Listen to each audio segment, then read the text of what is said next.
Today's Planning Committee meeting. I'm Councillor Ian Moncur, I'm Chairman of the Planning Committee.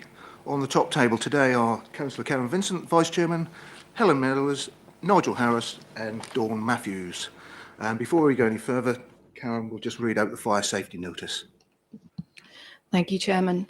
Ladies and gentlemen, welcome. We're not expecting a fire drill today, so if the fire alarm does sound, we need to evacuate the building. There are 2 fire exits within this room, one through the doors that you came through, and the other is to the right of the stage, your right, my left. There's an external fire escape. The door, as you see, the door is open. Please note that depending on the location of the fire, use of the lift may be prohibited. However, we do have an evac chair and trained staff to assist people with mobility issues. In the event of an evacuation, we need to meet to the left of the driveway at the main entrance to Thorpe Lodge. Thank you. Thank you, Karen. The meeting is being live streamed and members of the public are welcome to film the proceedings, and as long as they are not disruptive to the conduct of the meeting. If anyone wishes to record or film the meeting, please identify yourself now. Mr. Dawson. No. Okay. Please can you ensure all mobile phones and electronic devices are turned to silent. Councillors, please do not use your phones whilst the committee is in session. We do have comfort breaks at various times, and if you must use your mobile phone, then please leave the room. However, you will appreciate that this could result in you not being able to vote on the matter under discussion at the time you leave. It's my intention to reorder the agenda today to bring the Taveram application first, as this is the only item with public speaking. Members of the public can speak if prior arrangement has been made in accordance with the Council's scheme of public speaking. The time allocated is a maximum of 5 minutes per speaker. Parish Council with a maximum of 15 minutes per category. Only people who have registered to speak will be able to address the committee, and the order will be as follows. The planning officer will present the application. Public speakers will then be asked to present their case, followed by questions from members of the committee to clarify something the speaker has said and not to invite the speaker to put further points across. The order of public speaking is Parish Town Council first, followed by objectors and finally supporters. And council members who are not members of this committee will then be invited to speak for the allocated time, maximum of 5 minutes for each speaker. And this will be followed by questions from members of the committee. Again, these questions will only be to clarify something the speaker has said and not to invite the speaker to put further points across. The committee will then discuss and determine the application. Finally, there's no provision for members of the public to circulate documents or photographs at the meeting. Are there any questions before we open the meeting? Okay, on to agenda item 1, to receive declarations of interest from any members. Okay, let's go around this.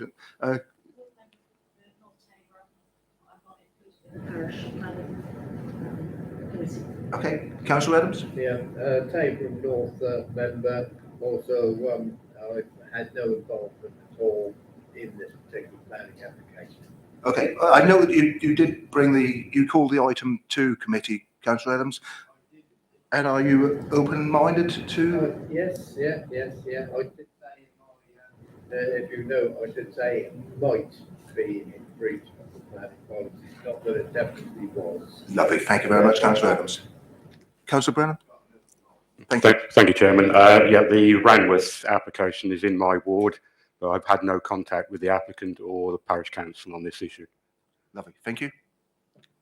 Okay, thank you very much. Item 2 is to report the apologies for absence. Thank you, Chairman.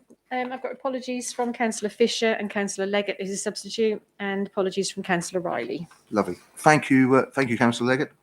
And item 3 is to confirm the minutes of the meeting held on the 3rd of November. Councillor Catchpole, I know she's not going to be here tomorrow. She's not on the committee. Well, that may explain it, didn't you? That could be it. But we'll take her apologies anyway. Can I just remind members to use their microphones? Thank you.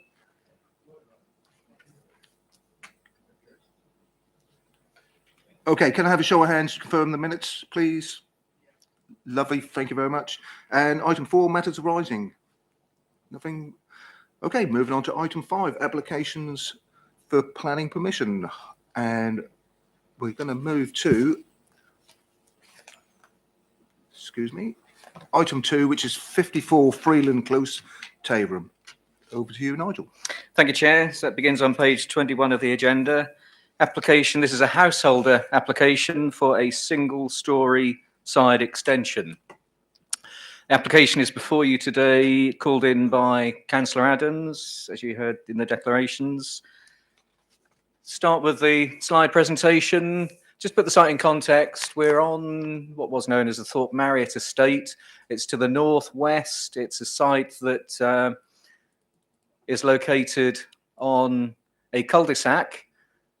Freeland Close is a cul-de-sac that comes off Drury Drive that leads in many ways into Thorpe Marriott, but the principal route comes in off Drury Drive from Reefham Road that then connects to the Broadland Northway at a roundabout junction or connects down south to Fakenham Road. That is the application site. It's a corner plot, and that's the reason why planning permission is required for this extension, because the property has two principal elevations. The southeast facing elevation to Freeland Close in this direction, but also the side elevation to the southwest is classified as a principal elevation as well, which is why the extension requires planning permission. Normally it could be carried out similar dimensions to this without the need for planning permission. Aerial view of the application site. So it's this half of that semi-detached property.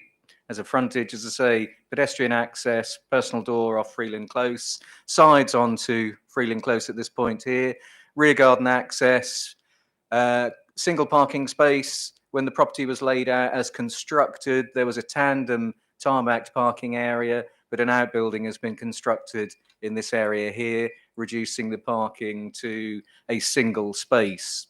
Quite noteworthy, I actually went to the application site yesterday, or drove around in the locality, and there are actually many properties of this size where car parking has been reduced to a single space, very much evident of the neighbouring properties here that only have a single space, and elsewhere on Freeland Close as well.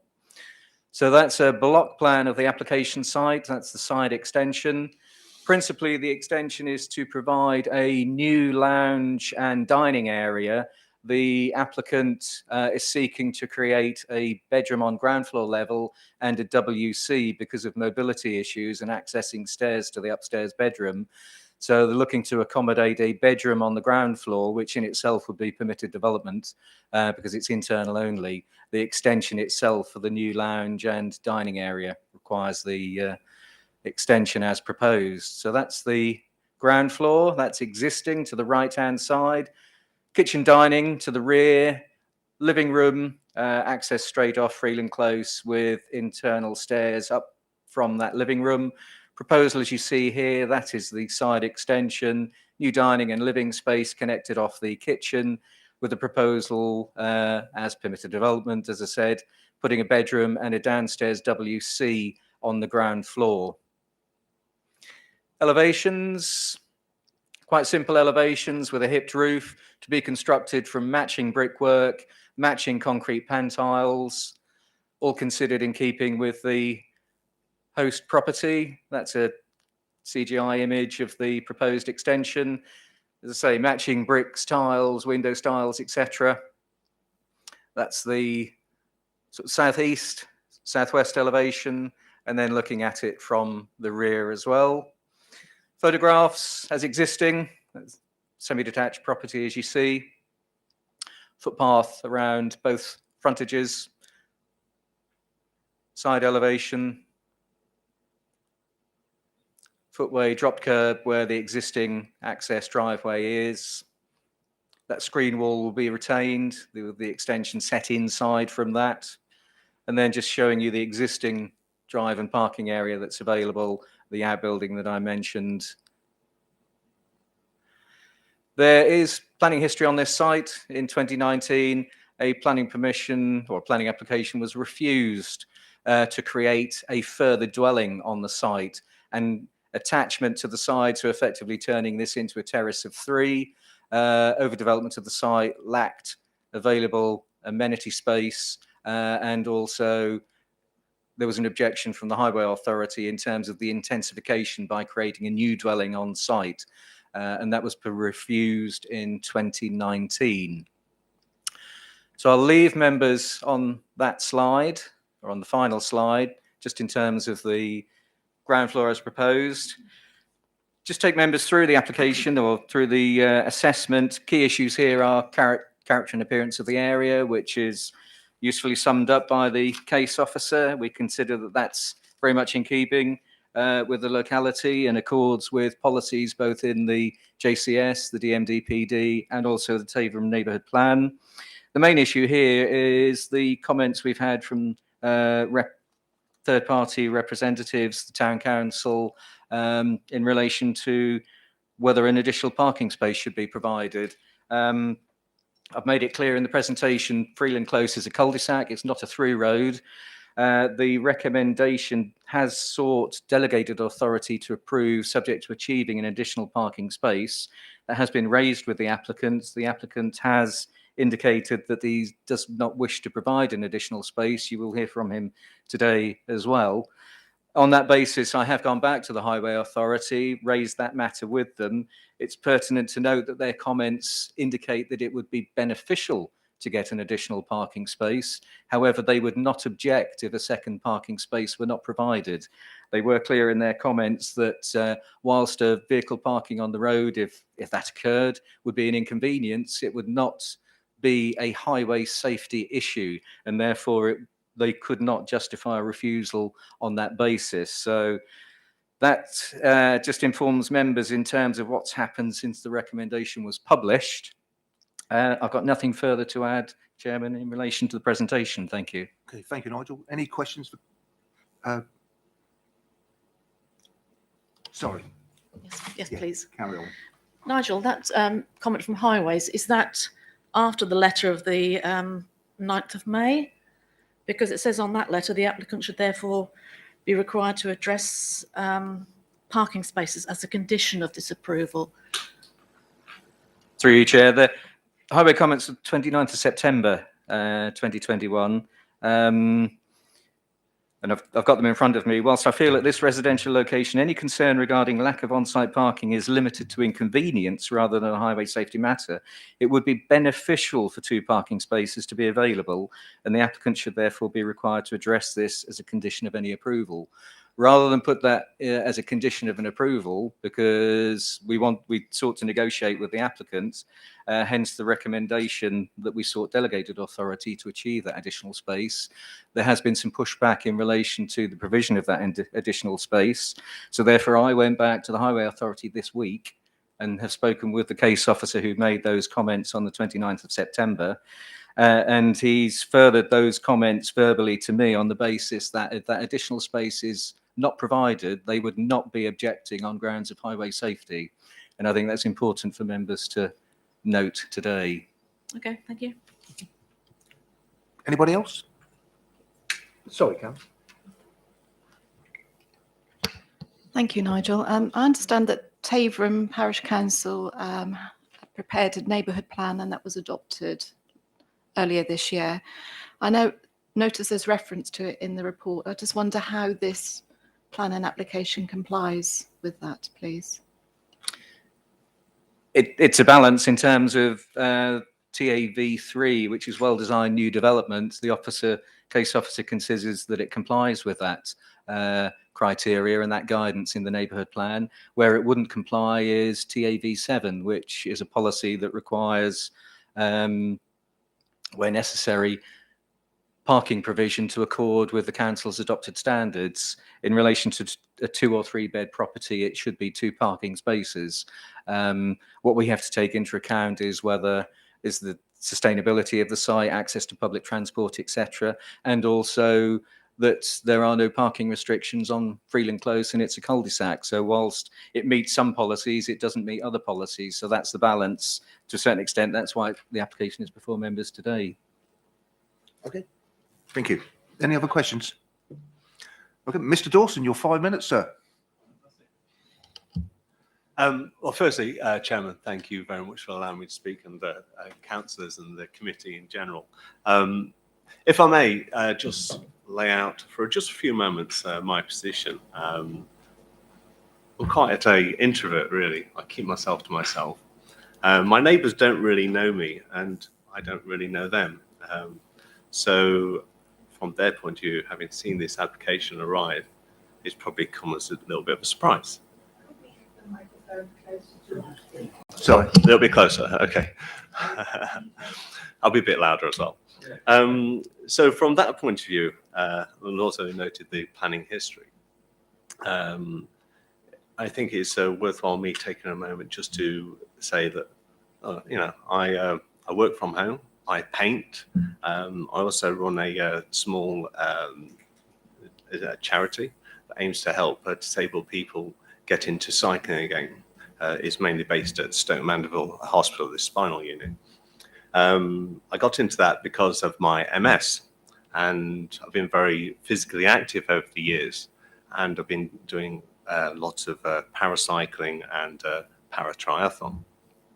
But I wanted to put something back into the community by helping this charity run a little bit more efficiently. So that point with my MS, it's getting worse. I was diagnosed in 2005 and now 2021. I'm at the stage where it's secondary progressive. So there's nothing in effect that can be done treatment-wise. The only thing I really would like to do is just make things a little bit easier for me. I'm not looking to add any other occupancy to the house. What I'm really looking to do is just add a little bit more easy, accessible, sustainable living space to the house. Hence the reason for a downstairs, more open plan, on one level, toilet, very important, living room, dining room, kitchen, something that is accessible. And also, well, it's not shown on the plan, easier access via wheelchair from the back door into my car. So in essence, that is my position on this application. Thank you so much for allowing me the time to talk today. Okay. Thank you, Mr. Dawson. Does anyone have any questions for the public speaker? No? Okay. Mr. Dawson, when were you actually diagnosed with MS? I was diagnosed in July. July 2005. Okay, and when did you buy the house? I bought my house in 2016. Okay, would it not have been feasible for you to buy a bungalow rather than the house? Hang on. That's not relevant to the actual. Mr. Dawson brought his. Yeah, but that's condition not up. really relevant to the planned application. That. Probably right, Nick. Okay, all right. Okay, thank you. Thanks. Okay, Mr. Dawson. Any other questions? Okay. Over to you, councillors. Councillor Adams.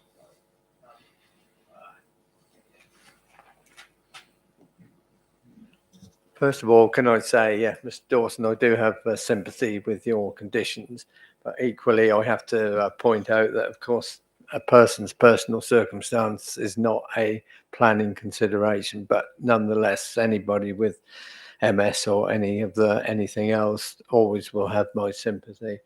My main concerns are basically that it is the design and the impact on the local area.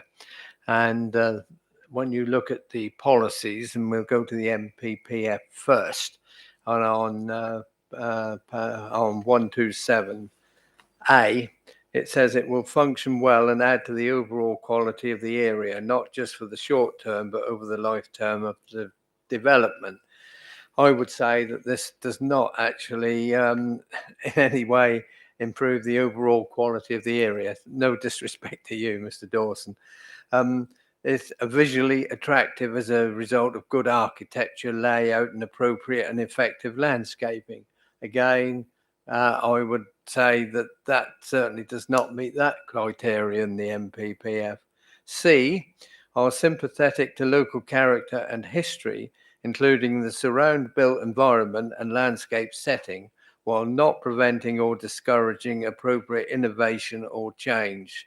So that again doesn't really is not in excuse me, tricking over myself there in any way.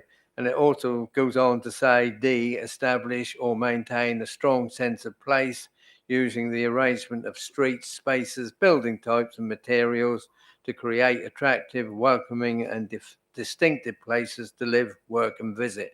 I would certainly say that it certainly doesn't meet that in any shape or size. 130, permission should be refused for development of poor design that fails to take the opportunities available for improving the character and quality of an area and the way it functions. Again, I would argue it does not meet that particular criteria. And 131, in determining applications, great weight should be given to outstanding, or here we go again, that word, innovative designs which promote high qualities of sustainability or help raise the standard design more generally in an area, so long as they fit in with the overall form and layout of their surroundings. And I would argue again, this does not in any shape, size or form meet the surroundings because I know that area now quite well. We come next to the DPD, which is page 10. And again, GC4 design, and this is what I'm concerned about, is the design. It says the environment character of an area, development, will be expected to achieve a high standard of design. I would argue this doesn't, and avoid any significant detrimental impact. And I would argue that it doesn't do that either. It goes on that it should reinforce local distinctiveness through careful consideration of the treatment of space throughout the development. And again, if you look at the develop around, there is nothing quite like this at all. It's also considering the impact of the amenity of existing properties. I would argue it does have an effect on the existing properties. And development proposals should seek to reinforce local distinctiveness through considering scale, density, massing, height, landscape, layout, materials, access of new developments in relation to neighbouring buildings and the local area generally.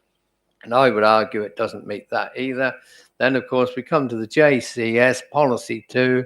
All developments will be designed to the highest possible standards, creating a strong sense of place. Again, my view, and it is my view, it doesn't do that.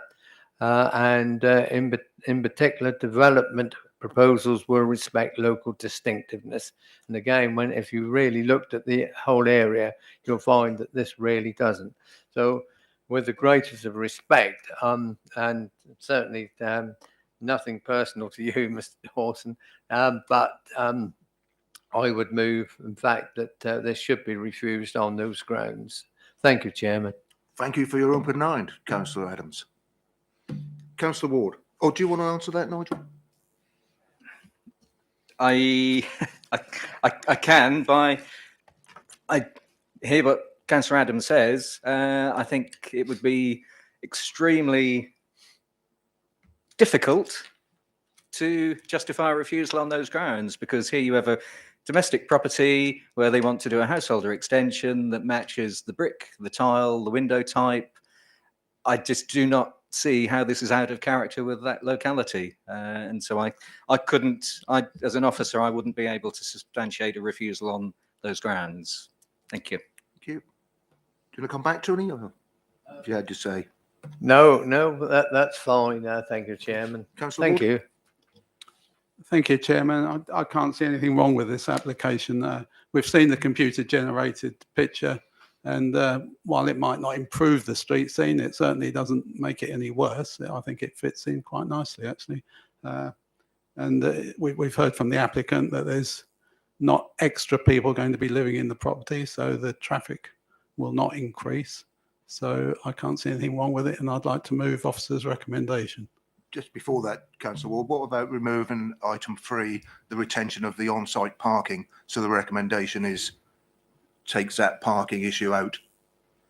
So the amendment, so the recommendation on page 25.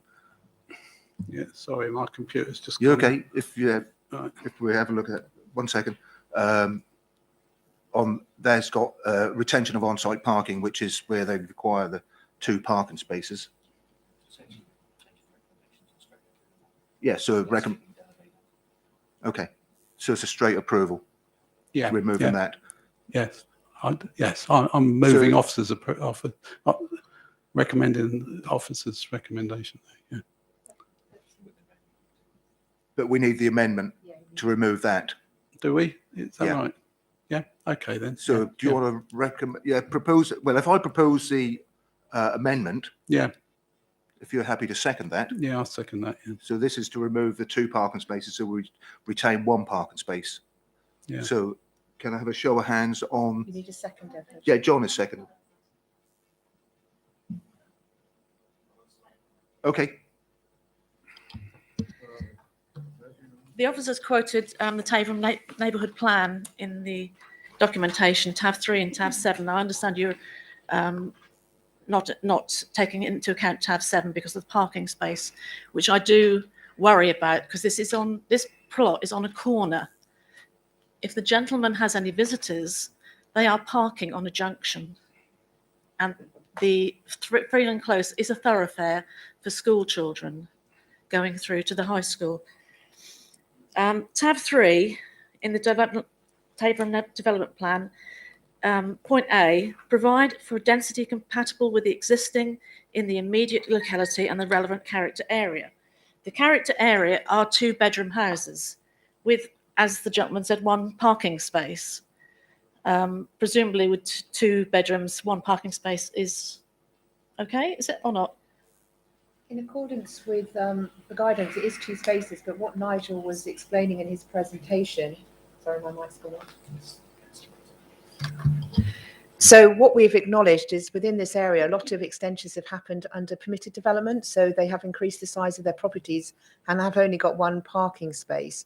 What we're saying in this instance is actually, given the scale of the property, which is still modest, although creating a downstairs bedroom with just 1 parking space, in light of the highway's advice that they wouldn't object to that principle, we would still recommend approval with that 1 parking space. With respect to the neighbourhood plan, due consideration is given to that, but I think Nigel quite rightly quoted it was where necessary, accord with the county's parking standard, and the county council have said in this instance 1 parking space would not be objected to on highway safety grounds. It's the onus of anyone parking within the area is to ensure they meet the highway code and don't park on the pavements, don't park in on junctions, or the normal conditions would apply. So in this instance, we can recommend approval to just 1 parking space, bearing that all in mind.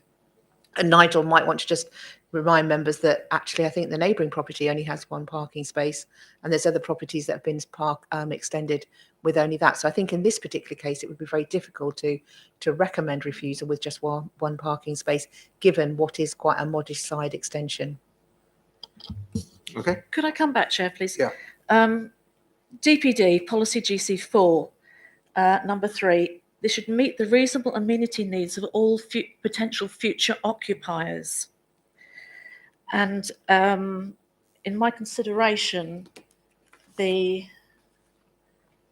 back garden amenity space, I've actually seen the back garden. With this extension, you are literally got about 10.5 square metres of back garden. Now, considering any future occupants of that building could be 3, if it's a 3-bedroom property, it will have children. Do you consider that amenity space to be big enough for future occupants? Straight question is yes, I do. I would, end of the day, it's down to the individual who is looking at purchasing a property to assess what their needs are, if they're looking to relocate and to buy a property. And I would point, this is quite a fairly high density part of Thorpe Marriott, where you've got properties with fairly small gardens. I'd point to 16 that you've got on the block plan here in terms of garden space. People are exercising their right to construct permitted development extensions. I'd certainly consider that the amount of amenity space still available for that property is adequate, and we couldn't refuse it on grounds of overdevelopment. Okay. Councillor Vincent. Thank you, Chairman. I just want to come back to the point about Onstreet Parking and the removal of the condition of the extra parking space. I do find that concerning for 2 reasons. 1, that it's not in accordance with policy, and 2, when the highways considered the previous applications, which was refused, and I know it's a different application, but a comment that they made, which I've got in front of me, concerns me. It says basically that plan and application, so the same property, is located on a junction of Freeland Close where any on-street parking arising from the proposal is considered detrimental to highway safety. So there's clearly a change of view, but that was a concern then. Yes, it's a different application, but the same outcome is there's just one parking space. So that is a concern for me. Thank you. There would be a different consideration when you're creating a new dwelling. So the previous extension wasn't an extension to the existing property. It was the creation of an independent new dwelling whereby they wouldn't have sufficient parking for two dwellings. This is still one planning unit with one parking space. So that is the material difference, and where there would be a different view from the Highway Authority, because you'd have two properties, two visitors and everything else. This is still one property with one, if you like, visitors. So that would be the material difference. Yes. If I could just come back on that, I'm just picking up that the pertinent bit in their sentence, that any on-street parking arising from the proposal is considered detrimental. How do we prevent anyone parking there? It will, and if there's going to be lines there, then you could prevent the parking. But at the minute, if we're now proposing to remove that, is there any way that the original parking space could be reinstated to avoid all these problems? I guess is my question. Thank you. Obviously, on-street parking, that's the responsibility of everyone using on-street parking. I think there is a difference by having the pressure of two dwellings on that corner rather than one. So I think there is that material difference. So there will be less pressure on that junction. Clearly, members could still recommend an additional parking space is created to make the proposal acceptable. That's something that you could do that could meet the test of those conditions. Obviously, you've already had a proposal in a second that members are happy with just one parking space on that recommendation, but it'll be for you as a committee to decide whether that is acceptable or not. So that would be for you to decide. Okay, any other questions on this? Okay, so let's go to the amendment, which is to remove the retention of the on-site parking, proposed by myself, seconded by Councillor Ward. All those in favour of removing that condition? Well, just me and you, John. I guess that's failed. Okay, those against?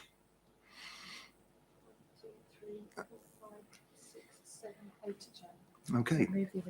In that case, Chairman, can I move officer's recommendation as stated? Okay.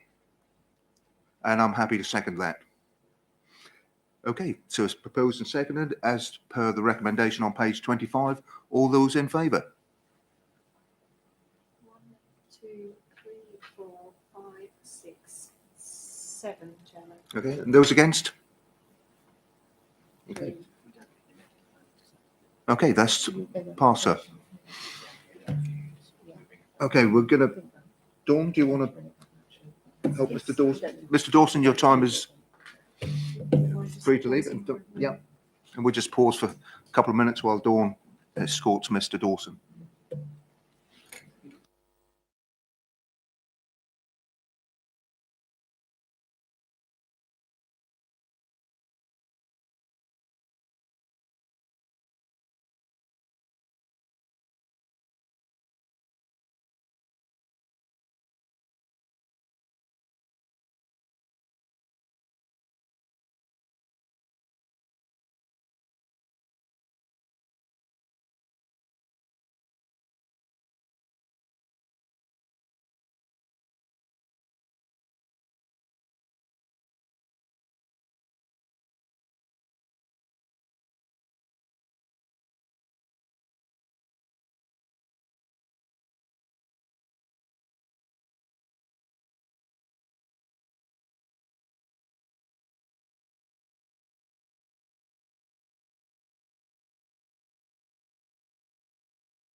Old Apple Store, Woodbastwick Road, Ranworth.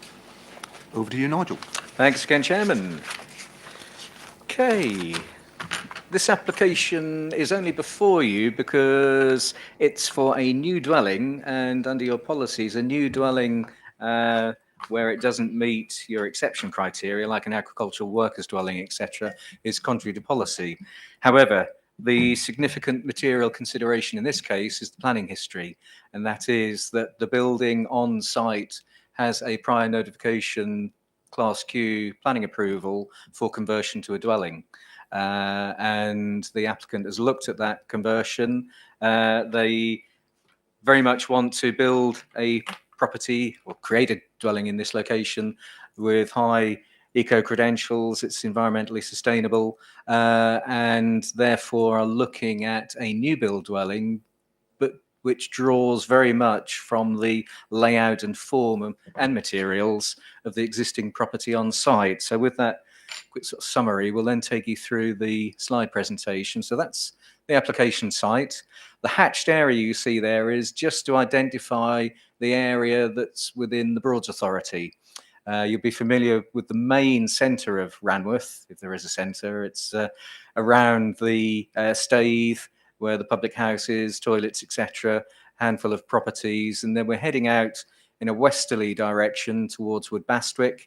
The nearest residential property is here, set well back from the road. And then the building itself is on the south side, a former Apple store. So that's the application side aerial view. There is a listed building, which is St Helens Church. Some of you may have climbed the tower to take a view across the Broads area. About 260 metres between the site and the church itself. Very much intervening landscape features of high hedgerows, woodland, etc. in this area here. And actually you don't view either the building within the setting of the church or the church within the setting of the building. They're visually distinct and separate when you're actually on site. So there is no impact on the setting of the listed building. So that's preserved.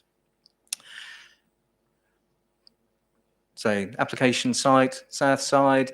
This is essentially the existing situation. There's an existing vehicular access footprint of the proposal, which very much sits over the footprint of the existing property, and then creating curtilage with post and rail and hedgerow. You've got existing hedgerows that front the road itself, and they're looking to create post and rail and soft hedgerow boundaries around the site, so very much in keeping with the location.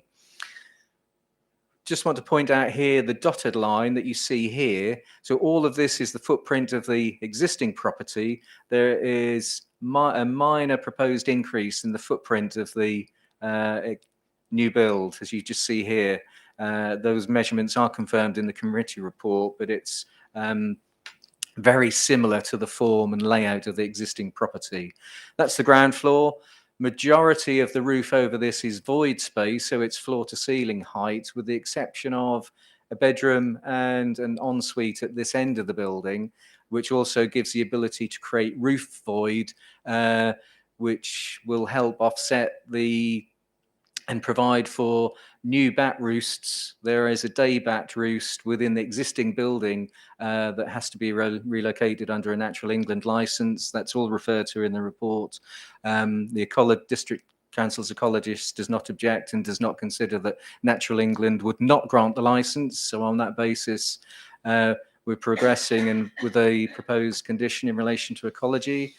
This is the outline of the existing ridge height. So again, I think it's about 1.2 metre height increase. Fairly minor increase in terms of the form and character of the existing building that's very much replicates what's there. Profile sheet, black sheet roof, ventilation cowl on top that picks up on the existing. Timber, vertical, horizontal boarding, timber casement windows that again pick up on the form of the existing structure. So in terms of its impact, it very much replicates what's there. This is the existing structure. This is looking from the south to the rear.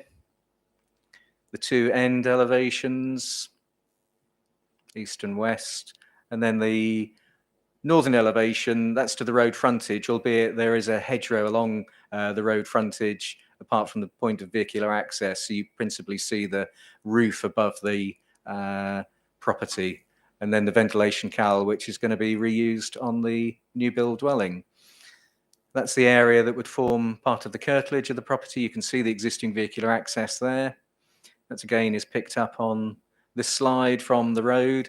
The church is 260 metres in that easterly direction, so you can see the intervening landscape features. You do not see the two buildings in the same view, which is why we're saying there's no impact, or the setting of that church is preserved.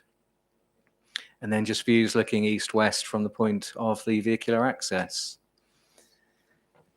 I've got really nothing further to add to the recommendation, Chairman. As I say, we consider the planning history here to be the significant material consideration, and we are recommending approval of this new build dwelling in this location. Thank you. Lovely. Thank you very much. Any questions for the officer? Councillor Broadland? Obviously, you haven't got a computer simulation of what the new build is going to look like. No, I haven't. You've got the elevations, though. Yes, but with the different materials and all that sort of thing, yes, I can see that. They're very much looking to replicate the materials that you see in front of you in terms of the existing. Yes, it's former Apple Store. You could say that something that looked different to that would that be out of keeping in that locality, given the length of time that building has stood there. But they're certainly seeking to have a low impact visually in terms of the new build dwelling. Councillor Folger?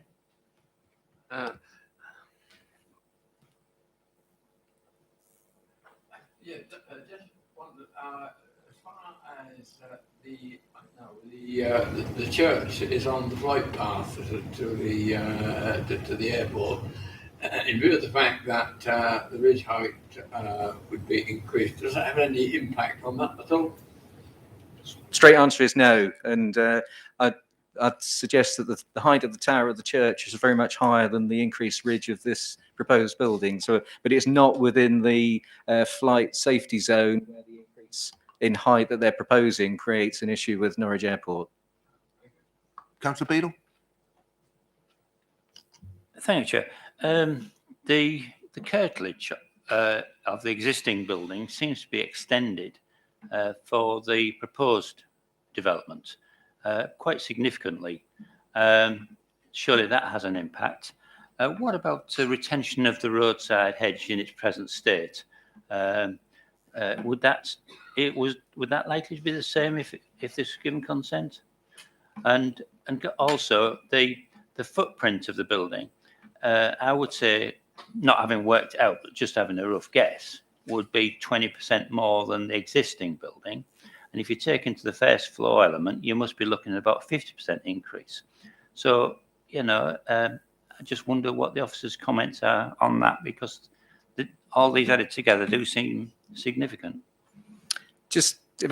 Thank you. If I just take those individually, in terms of the Class Q, to meet the criteria, the drawing of any curtilage has to be very tight to meet that criteria. But members will be familiar, we've had many of these applications actually which have come before members where people wanted to use the Class Q conversion on the basis that there's an extant permission that could be implemented, but to actually build something that has greater insulation qualities, etc. So looking at the impact of a new build dwelling that could comply with greater efficiencies. The extent of the curtilage, this is all grassed area anyway, and what they're looking to do is just formalise boundaries with post and rail fence, which I'd say is appropriate in a rural location, and to plant additional hedgerows. The hedgerow along the front is being retained, and in terms of the increase, I would argue it's extremely marginal. And does it fundamentally change the character and scale and layout of the building that's there? I would argue not, and hence the officer's recommendation before you today, that we feel it's very much within the spirit of the extant permission and will lead to a quality development with high energy efficiencies, hence the recommendation before you. Thank you, Nigel. Any other questions? No? Now I'd like to propose officer's recommendation. Okay, proposed and seconded by Councillor Adams. All those in favour? Well, I think that we've already done the vote and we've had a chat and we've.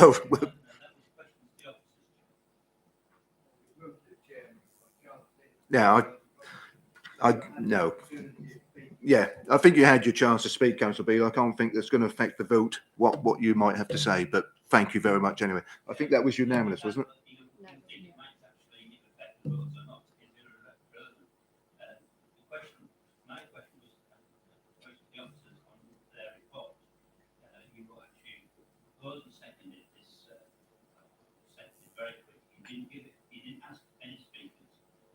And I did put my hand. Okay, Councillor Beale, carry on.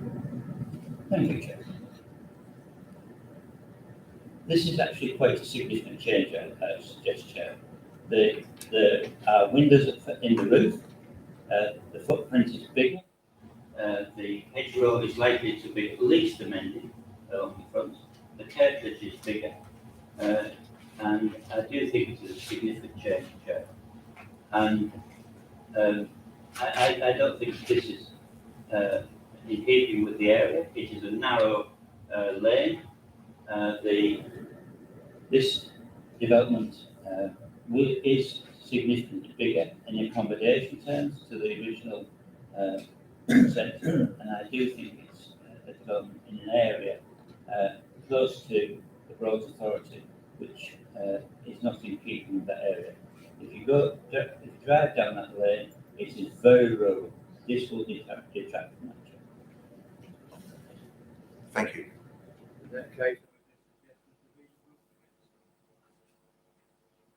Thank you, Councillor Adams. Okay, I'll propose that, seconded by Councillor Adams. All those in favour, taking on board Councillor Beadle's comments. 1, 2, 3, 4, 5, 6, 7. That's 8, Chairman. And all those against? Thank you, Councillor Beadle. That's carried. Okay, moving on to item 6. No problem. Item 6, appeals on page 26. Are you taking this, Helen, or Nigel? Nigel. Okay, thanks, Chair. 2 appeal decisions. Just to bring back to members that we've received since the last planning committee, and also which followed. So we got two appeal decisions. Interestingly, both are made by the same inspector, and both centre around harms or otherwise associated with policy GC2 of the DMDPD. You've got the first one, land south of Yarmouth Road, Blowfield. Here, the inspector considered policy GC2 to be the central policy bearing on the proposal and found that the proposed development would be clearly in breach of this, and that there were no other development plan policies providing support of the proposal, and that there was clear harm to the character and quality of the area. So the appeal was dismissed. Second appeal there, 2020-1960, Lower Street, Salhouse. Application for 4 dwellings that was outside but adjacent settlement limit and partly within and adjacent the conservation area. In summary, the inspector stated that the proposed development ran counter to policy GC2 and the Neighbourhood Plan policy H1 that related to new development being within the settlement limit. However, he considered Salhouse to be a sustainable location. He saw the proposal to agree to a degree as consistent with the aim of the JCS of providing small-scale development in service villages, and that it would preserve the character and appearance of the conservation area. He also noted that the housing site allocation for Salhouse was actually allocated outside of the settlement limit and clearly encroached into open countryside, and the fact that it had been fully developed. The inspector considered the proposal to be consistent with guidance in MPPF Para 78, relating to the promotion of sustainable development in rural areas where it will enhance or maintain vitality of rural communities. And he made reference to the government's drive to significantly boost the supply of housing, irrespective of whether or not the council can demonstrate a 5-year supply of land or not. He considered in these circumstances that this proposal would support the social and economic objectives or dimensions of sustainability as defined in the NPPF, the third one being environmental, which he had referred to earlier as not seeing an issue of harm with it. He therefore concluded that the only substantial policy standing against the proposal was GC2 of the DMDPD, due to the site being just outside of the settlement limit. However, in this respect, he considered the site was in a sustainable location, as is the rest of the village, and its development would not erode the perceived gap between the elements of the village area. So you have got two policy or two appeal decisions there very much centred around GC2, but with clear differences in how the inspector saw the merits of each case in relation to harms or otherwise. Thank you, Nigel. Any questions? Councillor Beadle.